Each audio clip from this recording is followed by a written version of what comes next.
Hello guys, দেখো কষা মাংস হচ্ছে। কার কার কষা মাংস খেতে ভালো লাগে অবশ্যই কমেন্টে জানাবেন। এই দেখো আজকে রুহির ফেভারিট কষা মাংস রান্না হচ্ছে। তো এখনো হয়নি, কিন্তু এতে যেটা স্পেশাল জিনিস যেটা হয়, মানে যেটা না দিলে আমার চলে না, সেটা কি বলো তো? সেটা হচ্ছে এইটা, এই লাল লাল পটেটো।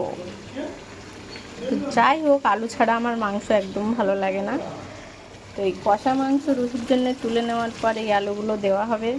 কার কার আলু ছাড়া মাংস ভালো লাগে, কার কার শুধু মাংসই কষা ভালো লাগে, অবশ্যই কমেন্ট করে জানাবে।